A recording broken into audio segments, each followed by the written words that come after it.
नमस्कार दोस्तों, आज हम लोग हमारे योगी स्टडी 999 चैनल पे पढ़ेंगे पदार्थ होता क्या है, इसके विषय में हम लोग स्टडी करेंगे आज। चलिए दोस्तों, अब हम लोग पढ़ते हैं पदार्थ है क्या। पदार्थ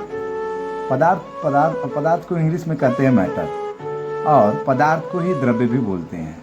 कभी कभी बच्चे कंफ्यूज हो जाते हैं कि द्रव्य और द्रव को द्रव्य बोल देते हैं, द्रव्य को द्रव बोल देते हैं, लेकिन द्रव्य का यह पार्ट है जो द्रव है, इसे हम लोग आगे क्लियर करेंगे कि द्रव्य का द्रव पार्ट है। ठीक, तो हम लोग पदार्थ देखते हैं। पदार्थ होता क्या है?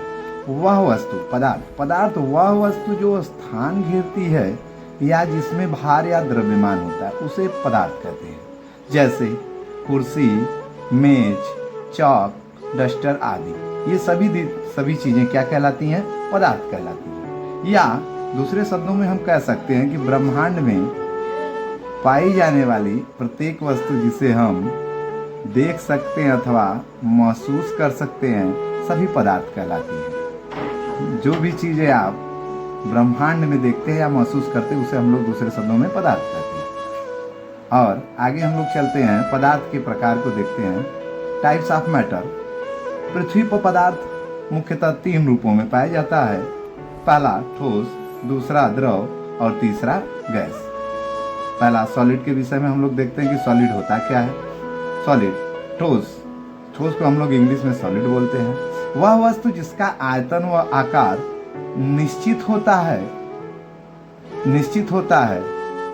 उसे ठोस कहते हैं। जैसे चौक, कॉपी, लकड़ी, पेन आदि।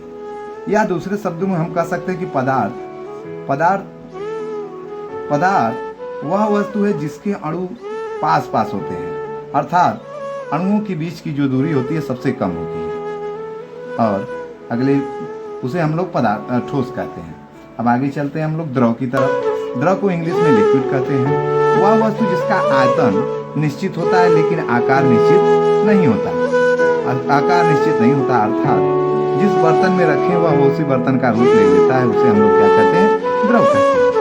जैसे पानी, तेल, डीजल, पेट्रोल आदि, ये सभी चीजें क्या लिक्विड के रूप में हमारे पृथ्वी पर पाई जाती हैं। इसी को हम लोग द्रव बोलते हैं। द्रव जो कि द्रव्य का पार्ट है। कभी भी द्रव को आप द्रव्य नहीं कह सकते, बल्कि द्रव्य का पार्ट जो होता है द्रव होता है। और इसमें जो अणुओं की संरचना के हिसाब से अगर देखेंगे तो इसके अणु थोड़ा सा ठोस के अणुओं से दूर होते हैं, उसे हम लोग द्रव कहते हैं। अब आगे चलते हैं पदार्थ की तीसरी अवस्था के पास, जिसे हम लोग गैस कहते हैं। वह वस्तु जिसका आयतन व आकार दोनों अनिश्चित होता है, अर्थात निश्चित होता ही नहीं, उसे हम लोग क्या कहते हैं? गैस कहते हैं। जैसे वायु, ऑक्सीजन, हाइड्रोजन, नाइट्रोजन आदि। और जो गैस के अणु होते हैं, जो गैस की संरचना होती है, वह द्रव के अणुओं से थोड़ी दूर होती है, इसीलिए इसके अणु घूमते हुए प्रतीत होते हैं, इसलिए इसका आयतन और आकार अनिश्चित होता है। इसलिए थैंक यू दोस्तों। अगर यह हमारा वीडियो आप लोगों को अच्छा लगे तो लाइक जरूर कीजिएगा। ठीक, धन्यवाद।